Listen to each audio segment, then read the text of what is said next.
Welcome to my YouTube channel GK and mathematics in easy way. के video में हम all about angles देखेंगे। ठीक है, एंगल्स जो है इनके क्या टाइप होते हैं, क्या इनमें प्रॉपर्टीज होती है, ये सब आज के वीडियो में हम देखेंगे। तो चलिए वीडियो को स्टार्ट करते हैं। एंगल्स पढ़ने से पहले हम लाइन, रे और लाइन सेगमेंट, ठीक है, ये तीन चीजें जो है ये आपको क्लियर होनी चाहिए। तो पहले हम इनको देख लेते हैं कि ये चीजें होती क्या है। सबसे पहला पॉइंट मैंने यहाँ लिखा है लाइन। तो लाइन की डेफिनेशन मैंने यहाँ लिखी है, a line can be defined as a straight one dimension figure that has no thickness and extend endlessly in both direction। ठीक है, तो ये क्या है, लाइन की डेफिनेशन है। हम देख लेते हैं इसका मीनिंग क्या होता है। चलिए, सबसे पहली बात कि लाइन को जो है हम कैसे डिफाइन करेंगे। ये एक स्ट्रेट कर्व होता है। ठीक है, स्ट्रेट का मतलब क्या होता है, बिल्कुल सीधा। तो एक सीधा कर्व होता है किसमें, 1D में। ठीक है, आप इसको 2D 3D में लाइन को नहीं लिखोगे, ये केवल 1D में होता है। ठीक है, figure that has no thickness. तो एक पॉइंट आपको ये याद रखना है कि इसकी कोई थिकनेस नहीं होती है। ठीक है, इसकी कोई मोटाई नहीं होती। अगर आप इस तरीके से अपनी कॉपी में लाइन ड्रॉ कर रहे हो तो ये बिल्कुल रॉन्ग है। देखिए, आपको स्ट्रेट कर्व ड्रॉ करना है तो इसी को हम क्या कहेंगे, लाइन। ठीक है, नो थिकनेस, तो थिकनेस नहीं होती है। दूसरी चीज इसमें होता है एक्सटेंड एंडलेसली, यानी कि एक्सटेंड का मतलब होता है बढ़ाना। तो आप क्या कर सकते हो, इनको एंडलेसली यानी जितना चाहे आप उतना बढ़ा सकते हो। ठीक है, इसको हम क्या कहते हैं, ऐसा जो कर्व हम डिनोट करते हैं, बनाते हैं, उसको हम कहते हैं लाइन। ठीक है ना, देखो सबसे पहली बात, आपको एक स्ट्रेट कर्व बनाना है जिसकी कोई थिकनेस नहीं हो। आप जितना हो सके उतना आपको पतला बनाना है। ठीक है, और इसकी एंडलेस मतलब एंड पॉइंट तो कहीं आ नहीं रहा, तो उसके लिए हम डिनोट करते हैं किससे, नया एरो लगा दिए। ठीक है, इस एरो का मतलब है आप चाहे तो इसको सीधा उधर भी बढ़ा सकते हो और चाहे तो सीधा इधर भी बढ़ा सकते हो। ठीक है, अगर मैंने मान लो यहाँ पे इतना लिखा है तो इसका मतलब भी यही है कि आप इसको उतना बढ़ा सकते हो, उतना बढ़ा सकते हो। ठीक है, तो दो लाइन को कभी भी हम इक्वल नहीं बोल सकते हैं। क्यों? क्योंकि जो लाइन है वो आप कहीं तक भी बढ़ा सकते हो। जैसे इसको और इसको आप इक्वल बोलोगे तो ये हम डिफाइन नहीं कर सकते। ठीक है, कि कितनी होगी, क्योंकि दोनों तक जाती है। ठीक है ना, पहली चीज तो ये हो गई। सेकंड, एंडलेसली होती है। दूसरा पॉइंट आपको ये याद रखना है। ठीक है, स्ट्रेट कर्व होता है, एक ये चीज याद रखनी है।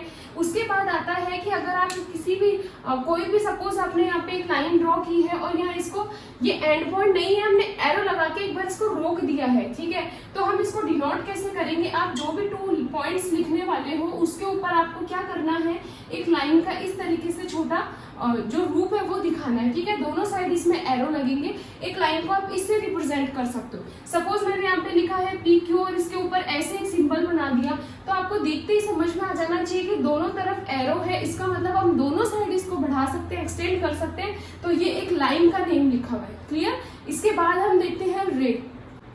लाइन के बाद हमारा पॉइंट आता है रे, जिसको हम किरण भी बोलते हैं, किरण। ठीक है, तो ये किरण या फिर रे क्या चीज होती है। सबसे पहली चीज तो जो रे होती है वो एक लाइन का ही पार्ट होती है। एक सपोज आपने ये लाइन ड्रॉ की है। ठीक है, ये एक लाइन है, इसको आपने यहाँ से कट कर दिया।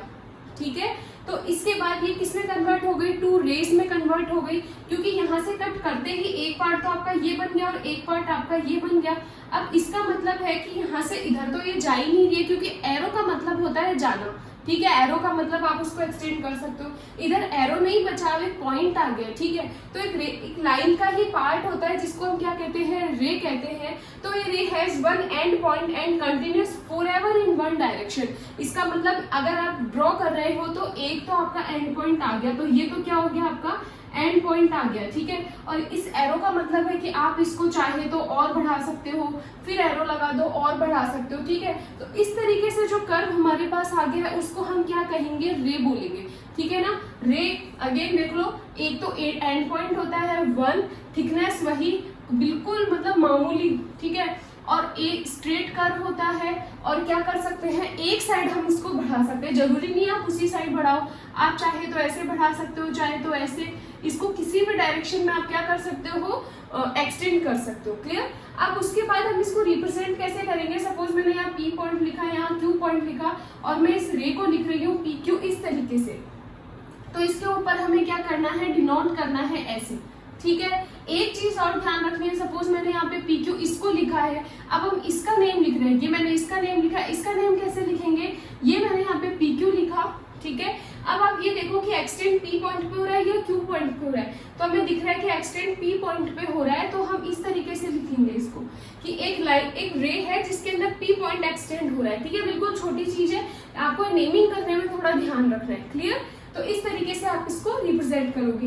रे के बाद हम देखते हैं लाइन सेगमेंट। लाइन सेगमेंट का मतलब क्या होता है? रेखाखंड। इसको हम क्या बोल सकते हैं? रेखाखंड। रेखाखंड का मतलब हो गया रेखा का खंड है ये कोई, यानी क्या है ये भी एक लाइन सेगमेंट जो है वो लाइन का एक पार्ट है। सपोज मैंने यहाँ पे एक लाइन इस तरीके से ड्रॉ की है, मैंने रे के लिए इसको एक वन कट किया था, सपोज मैं इसको यहाँ से भी कट कर देती हूँ और यहाँ से भी कट कर दिया, ठीक है। तो बीच वाला जो पार्ट बना है, क्योंकि बीच में हमारे पास इस तरीके से कर्व आया, ठीक है, तो ना हम इसको इधर एक्सटेंड कर सकते हैं ना हम इसको उधर एक्सटेंड कर सकते हैं। तो ये जो पार्ट आया है ना, लाइन का एक पार्ट आया है, इसको हम क्या बोलेंगे? Line segment. क्योंकि ये वाला पार्ट है, ये तो क्या है? एक रे, अगेन ये भी क्या है? एक रे। तो जो बीच वाला पार्ट है ना, जिसको हम ना इधर बढ़ा सकते हैं ना उधर बढ़ा सकते हैं, तो इसको हम क्या बोलेंगे? लाइन सेगमेंट, ठीक है।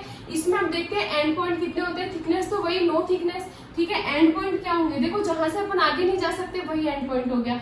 तो अपन इस पॉइंट से ना उधर जा सकते हैं ना इस पॉइंट से इधर जा सकते हैं। तो एक लाइन सेगमेंट के अंदर कितने एंड पॉइंट होते हैं? 2 एंड पॉइंट, ठीक है। ये चीज ध्यान रखनी है कि लाइन सेगमेंट में 2 एंड पॉइंट्स होते हैं। ये लाइन सेगमेंट एक लाइन का पार्ट ही होता है। एक लाइन है, इसका हमने एक पार्ट ले लिया, इसी को हम क्या बोलते हैं? लाइन सेगमेंट, ठीक है। इसको रिप्रेजेंट कैसे करते हैं? सपोज मैंने यहाँ पे एक लाइन सेगमेंट ये लिखा, यहाँ मैंने लिखा ए, यहाँ लिखा बी, तो इसको डिनोट कैसे करेंगे? ए बी के ऊपर आपको एक छोटी सी लाइन ड्रॉ करनी है। एरो नहीं आएगा क्योंकि बिकॉज लाइन सेगमेंट में कहीं भी हम एक्सटेंड नहीं कर सकते, तो हम एरो का साइन नहीं लगाएंगे। क्लियर है ना ये वाली चीज? इसको रिप्रेजेंट कैसे करते हैं? सपोज लाइन सेगमेंट इस तरीके से है पी क्यू, ठीक है। तो पी क्यू आपको डिनोट कैसे करना है? बस इस तरीके से। एक चीज और याद रखनी है, देखो लाइन को हम मेजर नहीं कर सकते क्योंकि लाइन जो होती है इसमें एरो लगा हुआ होता है, तो हम इसको इधर भी बढ़ा सकते हैं इधर भी बढ़ा सकते हैं, ठीक है। तो हम इसको मेजर नहीं कर सकते कि एग्जैक्ट लाइन कितने सेंटीमीटर है या कितने मीटर की लाइन है।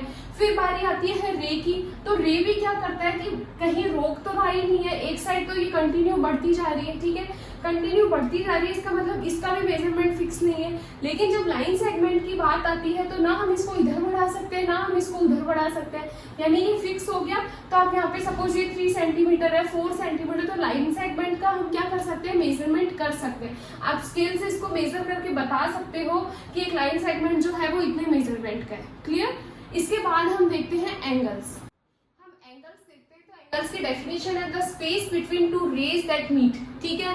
2 आपको रेज लेनी है और रेज के बीच में स्पेस मेजर करना है जहां वो मिल रही है, ठीक है, मेजर्ड इन डिग्री, ठीक है ना। तो उसी को हम क्या कह देते हैं? एंगल कह देते हैं। सपोज मैंने यहाँ पे 2 रे ली है, एक रे तो ये ली है और एक रे ये ली है, ठीक है। तो क्या ये दोनों रो आपस में क्या ये दोनों रेज आपस में कहीं मीटअप कर रही है, कहीं मिल रही है? तो ये मिल नहीं रही है, इसका मतलब इनके बीच में एंगल नहीं बनेगा। सपोज मैंने एक रे तो ली है ये और एक रे ली है आपकी ये, दोनों के एंड पॉइंट 1 ही जगह पे है, ठीक है, एक ही पॉइंट पे है। तो इन दोनों के बीच में, इन दोनों रेस के बीच में जो स्पेस है उसको जब हम मेजर करेंगे तो उसी को हम क्या कहेंगे? एंगल। चाहे तो आप इसको इस तरीके से भी मेजर कर सकते हो और चाहे तो आप इसको इस तरीके से भी क्या कर सकते हो? मेजर। वो आप पे डिपेंड करता है, क्वेश्चन पे डिपेंड करता है कि आपको किस तरीके से मेजर करना है, ठीक है।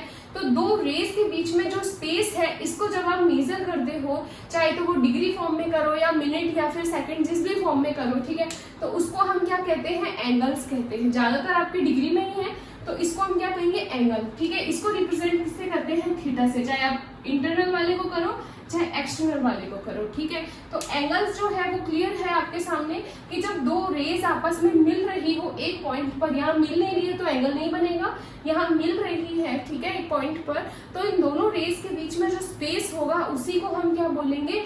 एंगल, ठीक है। तो इस तरीके से ये ध्यान रखना है। एक चीज आपको याद रखनी है कि 1 डिग्री के अंदर होता है 60 मिनट, और 60 मिनट जो है, मिनट को हम किससे रिप्रेजेंट करते हैं? एक डैश लगा के रिप्रेजेंट करना है।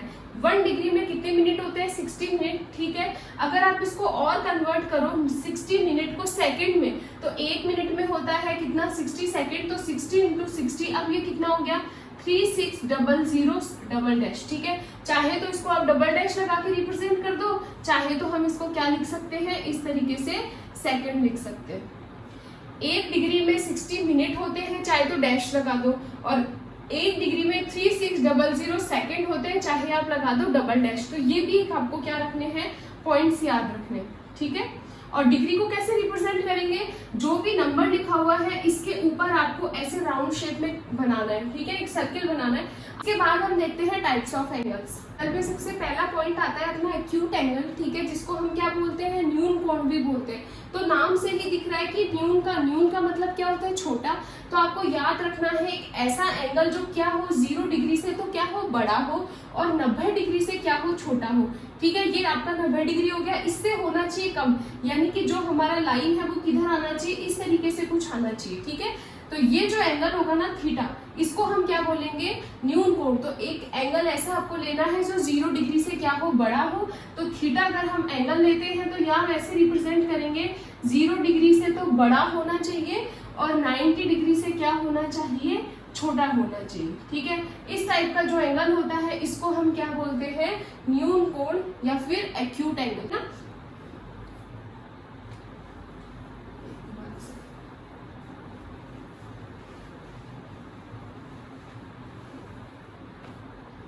टाइप्स ऑफ एंगल में सबसे पहला एंगल हमारा आता है एक्यूट एंगल, जिसको हम क्या बोलते हैं, न्यून कोण। तो ये नाम से ही हमें दिख रहा है कि ये कौन सा कोण है, कैसा कोण है, न्यून कोण है, छोटा कोण है। तो आपको ध्यान रखना है कि ऐसा एंगल जो क्या हो 0 डिग्री से तो बड़ा हो और 90 डिग्री से कम हो, 90 डिग्री से क्या होना चाहिए, छोटा होना चाहिए। रिप्रेजेंट कैसे करेंगे, इस तरीके से, ठीक है। और ये वाला मेजर करना है, ये बाहर वाला नहीं मेजर करना, अंदर वाला। सपोज मैंने इसको अगर थीटा डिग्री लिखा है, इस एंगल को कैसे रिप्रेजेंट करना है कि एक ऐसा एंगल जो क्या हो आपका 0 डिग्री से तो क्या होना चाहिए, बड़ा। बड़े के लिए आप ये वाला साइन लगाओगे ग्रेटर देन, और लेस देन होना चाहिए यानी छोटा होना चाहिए किससे, 90 डिग्री से। बस इसी के अंदर डेफिनेशन आ जाती है एक्यूट एंगल या फिर न्यून कोण की, ठीक है। उसके बाद आता है आपका राइट एंगल,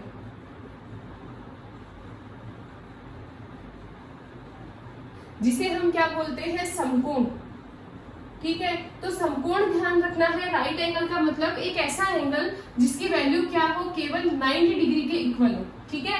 ये जो एंगल था आपका वो क्या था, 0 डिग्री से तो बड़ा और 90 से छोटा, लेकिन ये वाला एंगल एग्जैक्ट आपका क्या आ गया, 90 डिग्री आ गया, ठीक है। तो इस एंगल को हम क्या बोलेंगे, राइट एंगल, या फिर हम इसको क्या बोलेंगे, समकोण।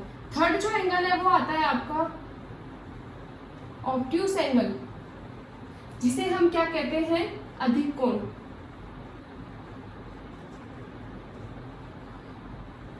ये आपको यहीं से क्लियर हो जाएगा। अगर 90 से छोटा न्यून है, ये 90 वाला समकोण हो गया, तो 90 डिग्री से जो बड़ा होगा वो एंगल कौन सा हो जाएगा आपका, अधिक कोण।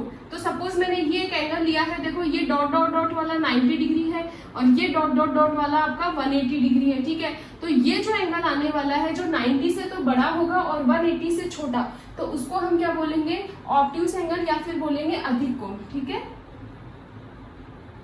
रिप्रेजेंट कैसे करेंगे, ग्रेटर देन होना चाहिए 90 डिग्री से और लेस देन होना चाहिए किससे, 180 डिग्री से, ठीक है। हम यहाँ तक पहुंच गए। सपोज ये लाइन अगर 180 तक पहुंच जाए, क्योंकि यहाँ हमने लेस देन की बात की है, अगर ये इक्वल हो जाए 180 डिग्री के, यानी थीटा जो है वो आपका किसके इक्वल हो जाए, 180 डिग्री के, तो कैसा एंगल बनने वाला है, इस पॉइंट पे यहाँ से हमने स्टार्ट किया और ये इस तरीके से आ गया, तो ये एंगल जो हो गया आपका कितना, थीटा, ये किसके इक्वल हो गया, 180 डिग्री। तो इस वाले पॉइंट को हम क्या बोलेंगे, यानी हमारा जो फोर्थ पॉइंट आने वाला है वो आ जाएगा आपका सरल रेखीय कोण, या फिर इसको हम क्या बोलेंगे, स्ट्रेट एंगल। सरल कोण या फिर हम इसको क्या बोलेंगे, रिजु कोण। नेक्स्ट आता है हमारा सरल कोण या स्ट्रेट एंगल, या फिर जिसको हम क्या बोलते हैं, रिजु कोण, ठीक है। तो स्ट्रेट एंगल क्या होता है, देखो नाम ही दिख रहा है हमें, स्ट्रेट एंगल यानी सीधा एंगल, ठीक है। तो सपोज मैंने ये रे ली है और दूसरी रे इस तरीके से ली है, तो क्या होगा, थीटा की वैल्यू क्या हो जाएगी आपकी, ये थीटा डिग्री हो गया, ठीक है। हमने देखा इससे जो प्रीवियस हमने देखा था उसमें हमने क्या देखा था कि जब इसे प्रीवियस एंगल्स जो हमने देखे थे उसमें हमने क्या देखा था, जब थीटा की वैल्यू 0 से क्या हो बड़ी हो और 90 डिग्री से क्या हो लेस देन, इसको हमने बोला था एक्यूट एंगल। फिर थीटा जैसे ही क्या हमने इसके इक्वल कर दिया 90 डिग्री, इसको हमने बोल दिया था स्ट्रेट एंगल। अब की बार हम क्या कर रहे हैं, इसकी वैल्यू 90 डिग्री से तो हमने बड़ी करी और 180 डिग्री से क्या किया, लेस देन किया, इसको हमने क्या बोला था, ऑब्ट्यूस एंगल, ठीक है। अब की बार हमने थीटा डिग्री की वैल्यू किसके इक्वल कर दी, 180 डिग्री के इक्वल। जैसे ही आप 180 के इक्वल करोगे तो ये एक स्ट्रेट लाइन बन बन के आ जाती है और इसको हम क्या कहते हैं, स्ट्रेट एंगल या फिर बोलेंगे सरल कोण या फिर रिजु कोण। तो इसके अंदर आपको थीटा की वैल्यू कितनी लिखनी है, यहाँ पे 180 डिग्री। ठीक है, जैसे ही हमने ये किया तो नेक्स्ट पॉइंट आपको समझ में आ रहा होगा कि थीटा की वैल्यू किसके ग्रेटर देन होने वाली है, 180 डिग्री की ग्रेटर देन होने वाली है, और लेस देन किससे होगी, 360 डिग्री से। ठीक है, तो जैसे ही आप ये वाला एंगल लेंगे, रिफ्लेक्स एंगल, वृहत कोण या फिर प्रतिवर्ती कोण। तो चलिए लिखते हैं।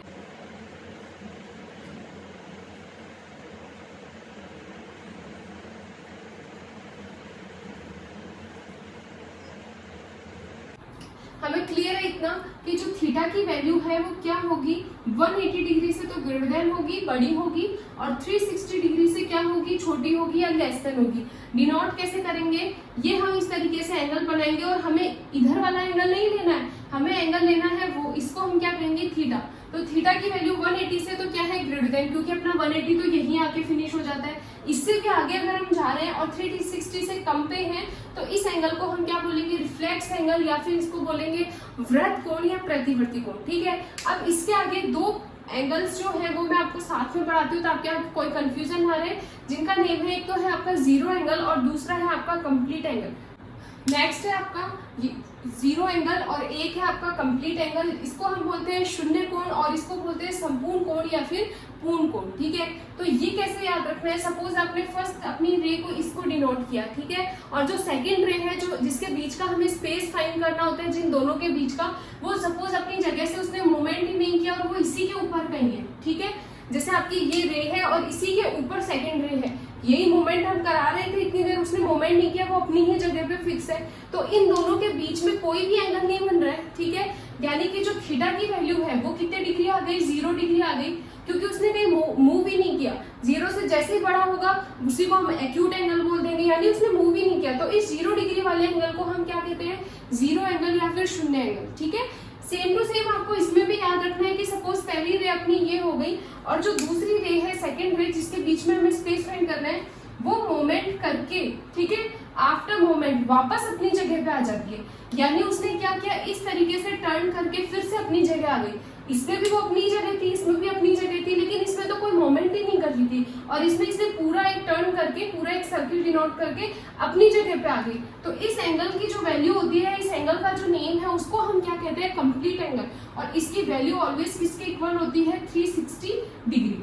ठीक है, इसमें होगा थीटा 0 डिग्री, इसमें होगा थीटा 360 डिग्री। देखो दोनों के डायग्राम सेम है, इसीलिए मैं आपको साथ समझा रही हूँ कि आपको क्लियर हो। इसमें कोई मूवमेंट नहीं किया और इसके अंदर वो अपना कंप्लीट सर्किल डिनोट करके अपनी जगह पे आई है, इसीलिए इसके बीच में एंगल होगा 360 डिग्री और इसमें होगा आपका 0 डिग्री। ठीक है, एक पॉइंट आपको और याद रखना है, सपोज आपको पूछा जाए कि एक स्पेस में एक पॉइंट इस तरीके से दे रखा है, ठीक है, और ये पूछा गया इस पॉइंट के चारों तरफ कितने एंगल बनेंगे, तो आपको याद रखना है कि एक पॉइंट जो है वो 2D स्पेस में कितने डिग्री एंगल कितना एंगल बनाता है, तो वो बनाता है अपना कंप्लीट एंगल 360 डिग्री। ठीक है, सपोज आप जितने भी इस पॉइंट पे एंगल बनाओगे, इन सारे के सारे एंगल्स का सम कितना होगा, 360 डिग्री। तो ये पॉइंट वाली चीज भी आपको याद रखनी है। ठीक है, इसके आगे हम देखेंगे कि जो एंगल्स होता है, ठीक है, ये तो हमने टाइप्स ऑफ एंगल्स देखे हैं, ठीक है ना। अगर दो एंगल हो या दो से ज्यादा एंगल हो, उनके बीच में किस टाइप के रिलेशन होते हैं, उन रिलेशंस को हम किस नाम से जानते हैं, कैसे डिनोट करते हैं, तो वो हम देखते हैं इसके नेक्स्ट। चलिए स्टार्ट करते हैं। इस टाइप के एंगल्स में सबसे पहले मैंने यहाँ लिखा है एडजेसेंट एंगल, जिसको हम क्या बोलते हैं, आसन कोण। ठीक है, एडजेसेंट एंगल की डेफिनेशन क्या है, two angles that have a common side, यानी कि आपको ऐसे टू एंगल्स लेने हैं जिसमें एक क्या हो, आपकी कॉमन साइड हो। ठीक है, एंड ए कॉमन वर्टेक्स, और एक क्या होनी चाहिए, आपकी कॉमन वर्टेक्स होनी चाहिए, कॉमन पॉइंट होना चाहिए, but do not overlap in any way, लेकिन वो एंगल एक दूसरे को ओवरलैप नहीं करने चाहिए, एक दूसरे के ऊपर नहीं आने चाहिए। ठीक है, तो इसको हम कैसे समझेंगे, देखो आसन कोण क्या होते हैं, मैंने यहाँ पे 2 रेस लिखी है, 2 एंगल बनाए हैं। ठीक है, सपोज एक एंगल मैंने ये बना दिया और एक एंगल नीचे बना दिया। ठीक है, तो इसमें क्या लिखा है, ऐसे दो एंगल लेने हैं जिसमें एक कॉमन साइड हो। तो एक कॉमन साइड का मतलब मैं ये लेती हूँ θ1 और ये लिया मैंने θ2। ठीक है, θ1 जो एंगल है, इसकी 2 साइड्स कौन सी है, एक साइड तो ये हो गई और एक साइड ये हो गई, और जो θ2 है उसकी एक साइड ये हो गई और एक साइड ये हो गई। अब देखो कॉमन क्या है, ये वाली साइड जो है वो दोनों एंगल्स में काम कर रही है, θ1 में भी और θ2 में भी। और ये वाला जो पॉइंट है, ये पॉइंट ऊपर भी काम आ रहा है और नीचे भी काम आ रहा है, ठीक है। तो ये जो कॉमन साइड है वो हो गई आपकी ये बीच वाली, और ये कॉमन वर्टेक्स हो गया, ठीक है। दोनों एंगल्स में आ रहे हैं, तो जब दोनों एंगल बने तो इन दोनों एंगल्स को हम क्या बोलेंगे, एडजेसेंट एंगल या फिर आसन कोण। लेकिन इसकी एक थर्ड कंडीशन और है कि डू नॉट ओवरलैप, ठीक है। ये दोनों एक दूसरे को ओवरलैप नहीं करने चाहिए, मतलब एक के ऊपर एक नहीं आना चाहिए। तो दोनों जो है इसके एक उस साइड बन रहा है, एक इस साइड बन रहा है, ओवरलैप नहीं कर रहे। इसका मतलब θ1 और θ2 कैसे एंगल रिप्रेजेंट कर रहे हैं, एडजेसेंट एंगल, ठीक है। अब कैसे एंगल इसमें नहीं आएंगे, सपोज मैंने एक पॉइंट ले लिया है, एक मैंने लिया है ये और एक मैंने लिया है ये, ठीक है। अगेन सेम, लेकिन मैं एंगल अब की बार दूसरे ले रही हूँ। मैं यहाँ से लेकर यहाँ तक के एंगल को बोलती हूँ θ1, और यहाँ से यहाँ तक के एंगल को क्या बोलती हूँ, θ2, ठीक है। अब देखो θ1 अगर एंगल बन रहा है तो उसमें कौन सी साइड बन रही है, एक तो ये और एक ये वाली, ठीक है। और जो θ2 एंगल बन रहा है इसमें एक साइड ये आई है और दूसरी ये, यानी ये दोनों में कॉमन आ रही है, ठीक। वर्टेक्स कौन सी कॉमन आ रही है, ये वाली वर्टेक्स θ1 में भी काम आ रही है और θ2 में भी काम आ रही है ना। तो क्या हो गया, वर्टेक्स भी कॉमन है और एक साइड भी कॉमन है। लेकिन जो थर्ड कंडीशन है कि ओवरलैप नहीं होनी चाहिए, एक के ऊपर एक नहीं होनी चाहिए। लेकिन हमें तो दिख ही रहा है कि जो θ1 एंगल है वो θ2 के ऊपर से होकर जा रहा है, ठीक है। तो ये थर्ड कंडीशन को सेटिस्फाई नहीं कर रहा है। इसका मतलब इस टाइप के एंगल्स को हम क्या नहीं बोलेंगे, एडजेसेंट एंगल नहीं बोलेंगे। ये यहाँ से ध्यान रखना है कि जो कॉमन वर्टेक्स, आप इसको इजी वे में याद रख सकते हो कि जो कॉमन वर्टेक्स होती है, ठीक है, दोनों एंगल उसके डिफरेंट साइड में होने चाहिए। अगर एक बन रहा है उधर तो दूसरा बनेगा नीचे, ठीक है। कैसे भी हो सकता है, दोनों एक ही साइड में नहीं होने चाहिए। जैसे ये कॉमन वर्टेक्स थी इसके अंदर, तो दोनों उधर की तरफ ही बन रहे थे, मतलब एडजेसेंट एंगल नहीं है। तो कैसे याद रखना है, शॉर्ट बिल्कुल, कि दोनों जो है कॉमन साइड के डिफरेंट साइड में होने चाहिए एंगल, तभी उन दोनों एंगल्स को हम क्या कहेंगे, एडजेसेंट एंगल। बाकी ये 3 पॉइंट इसके अंदर आपको ढूंढने हैं, उसके बाद ही आप इनको क्या बोल सकते हो, एडजेसेंट एंगल। इसके आगे हम देखते हैं पॉइंट है सप्लीमेंट्री एंगल, जिसको हम क्या बोलते हैं, समपूरक कोण हिंदी में, ठीक है। तो इसके अंदर आपको ऐसे सप्लीमेंट्री एंगल्स में हमें ऐसे एंगल लेने हैं जिन एंगल्स का सम कितना होना चाहिए, 180 डिग्री, ठीक है। तो आपको क्या ध्यान रखना है कि ऐसे एंगल्स का सम अगर 180 डिग्री होता है तो उन एंगल्स को हम क्या बोलते हैं, सप्लीमेंट्री एंगल, ठीक है। ऐसा कैसा सेम आता है, आपका थर्ड पॉइंट है कॉम्प्लीमेंट्री एंगल, जिसे हम क्या बोलते हैं, पूरक कोण। वो है आपका संपूरक कोण और ये है आपका पूरक कोण। पूरक कोण में क्या ध्यान रखना है, ऐसे एंगल्स चूज करने हैं जिनका सम कितना आना चाहिए, 90 डिग्री, ठीक है। उसमें आपका 180 और इसमें 90। जब 90 डिग्री अगर सम आता है तो उन एंगल्स को हम क्या बोलते हैं, कॉम्प्लीमेंट्री एंगल। कैसे क्वेश्चन इसके ऊपर बेस आते हैं वो मैं आपको बता दूं। सपोज आपको यहाँ 45 डिग्री दे दिया, ठीक है, कि एक एंगल है ए जिसकी वैल्यू कितनी है, 45 डिग्री, एंगल बी इसका, यानी आपको कॉम्प्लीमेंट्री फाइंड करना है, ठीक है। तो कॉम्प्लीमेंट्री फाइंड करने के लिए हमें क्या करना है, 45 में आप ऐसा क्या ऐड करोगे कि कितना आ जाए, 90 डिग्री आ जाए, इस तरीके से फाइंड करेंगे। तो 45 में अगर हम 45 डिग्री की ऐड करते हैं तो कितना आ जाता है, 90। तो यानी एंगल ए और एंगल बी दोनों को सम करने पर हमें क्या मिल रहा है, 90 डिग्री। तो इन दोनों एंगल्स को हम क्या कहेंगे, कॉम्प्लीमेंट्री एंगल, ठीक है। ये हाफ हाफ जरूरी नहीं है। सपोज आपको एंगल पी दे रखा है 20 डिग्री और ये पूछा गया है कि एंगल क्यू जो है वो कितना होगा ताकि ये इसका कॉम्प्लीमेंट्री बन जाए, ठीक है। या फिर ये पूछ सकता है कि एंगल पी का कॉम्प्लीमेंट्री एंगल कितना होगा, तो वो हमें पता चलेगा कि 20 में अगर हम 70 ऐड करते हैं तो दोनों का सम आता है 90, मतलब इसका कॉम्प्लीमेंट्री कितना हो जाएगा, 70 डिग्री, ठीक है। तो ये 2 पॉइंट भी आपको याद रखने हैं। सप्लीमेंट्री मीन्स होता है 180 और कॉम्प्लीमेंट्री मीन्स होता है 1 एंगल सम 90 डिग्री, ठीक है। इसके आगे हम देखते हैं नेक्स्ट 4th पॉइंट हमारा आता है वर्टिकली अपोजिट एंगल्स, या फिर हम इनको बोलते हैं शीर्षाभिमुख कोण, ठीक है। तो वर्टिकली अपोजिट एंगल क्या होगी, जब आपकी कोई भी 2 लाइन, सपोज एक लाइन ये है और एक लाइन ये है, ठीक है। जब कोई भी 2 लाइन क्या करती है, एक पॉइंट पे इंटरसेक्ट करती है, तो ये दो लाइन जैसे ही इंटरसेक्ट करेगी तो कितने एंगल बन चुके हैं, एंगल 1, एंगल 2, एंगल 3 और ये हो गया आपका एंगल 4, ठीक है। तो हमारे पास 4 एंगल हमें मिलते हैं जब भी 2 लाइंस एक दूसरे को इंटरसेक्ट करती है, ठीक है ना।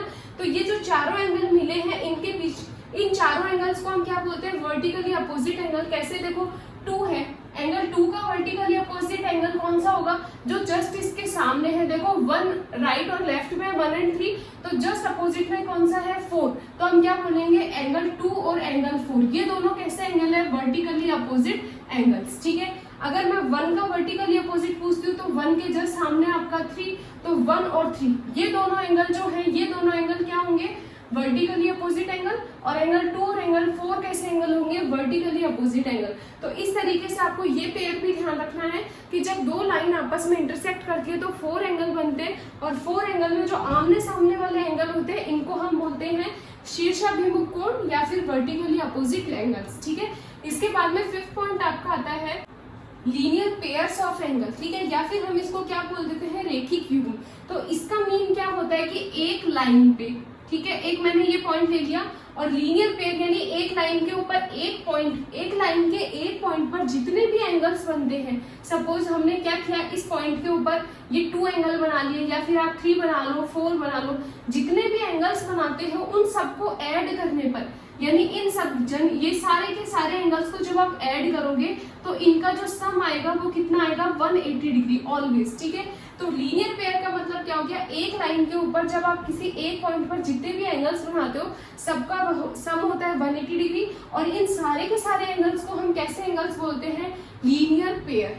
ठीक है, या फिर हम इसे क्या कहेंगे, रेखिक युग्म। तो ये चीजें आपको ध्यान रखनी है। ठीक है, वर्टिकली अपोजिट एंगल्स के अंदर एक पॉइंट और ध्यान रखना है कि जो वर्टिकली अपोजिट होते हैं एंगल, उन दोनों की वैल्यू हमेशा क्या होती है, इक्वल होती है। कैसे, सपोज ये वाला एंगल, एक लाइन आपकी ये है L और दूसरी लाइन मैंने यहाँ डिनोट की है M। ठीक है, तो ये दोनों लाइन जब इंटरसेक्ट करती है P पॉइंट पे तो 4 एंगल्स बन रहे हैं। ठीक है ना, suppose angle 1, angle 2, angle 3 and angle 4। तो हम पूछे 2 का वर्टिकली अपोजिट, तो आप फटाफट बोलोगे एंगल 4, 1 का 3। ठीक है, तो इनके बीच में रिलेशन भी क्या होता है कि एंगल्स आपस में इक्वल भी होते हैं। सपोज ये मैंने बनाया 60 डिग्री का एंगल, तो अगर एंगल 2 60 डिग्री का है तो 4 भी कितने का होगा, वहां पे 60 डिग्री का होगा। ठीक है, ये 60 डिग्री का है। अब देखो लीनियर पेयर भी इसमें इंक्लूड कर देते हैं। मैंने ये लाइन ली है ऐसे, सपोज मैं आपको यहाँ समझा देती हूँ कि ये एक लाइन है L, इसका ये पॉइंट है P। ठीक है, मैं केवल हाफ डायग्राम बना के बता रही हूँ, और एक लाइन जो M का आधा पार्ट है वो आ रहा है यहाँ पे नीचे। ठीक है, इतना है। ये आपको कितने डिग्री का एंगल दे रखा है, 60 डिग्री का। तो क्या लीनियर पेयर से आप ये वाला निकाल सकते हो एंगल, कैसे, अभी हमने पढ़ा था, एक लाइन के किसी भी पॉइंट पे एंगल बनाएंगे, चाहे वो ऊपर बनो चाहे नीचे बनो, एक लाइन के कहीं पे भी पॉइंट बना दो, चाहे तो ये एंगल ले लो चाहे नीचे वाले एंगल ले लो, इन सब का सम होता है 180 डिग्री। तो नीचे यानी कि इस सारे एंगल्स का सम कितना होगा, 180 डिग्री। तो 60 में आप ऐसा क्या ऐड करोगे कि 180 हो जाए, यानी कि ये कितना ऐड करना है आपको, 120 डिग्री। जैसे 120 ऐड करोगे तो पूरा 180 बन गया, यानी लीनियर पेयर को सेटिस्फाई कर रहा है यहाँ पे। ठीक है, 120 डिग्री मतलब एंगल 3 की वैल्यू आपकी कितनी आ गई, 120 डिग्री। क्लियर, अगर ये 120 डिग्री है तो इसका वर्टिकली अपोजिट एंगल 1, तो ये अगर 120 है तो ये भी कितना आएगा, 120 डिग्री। बस ये मैं आपको समझाना चाह रही हूँ कि लीनियर पेयर को आप ऐसे सॉल्व करोगे, और वर्टिकली अपोजिट में एंगल जो है वो इक्वल होता है, और इसका वर्टिकली अपोजिट ये होगा, इसका वर्टिकली अपोजिट ये होगा, 1 का 3 होगा, 3 का 1 होगा, और ये आपस में इक्वल भी होंगे। ठीक है, अगर आपको वीडियो पसंद आए तो वीडियो को लाइक जरूर कीजिए, चैनल को सब्सक्राइब कीजिए। Thank you so much.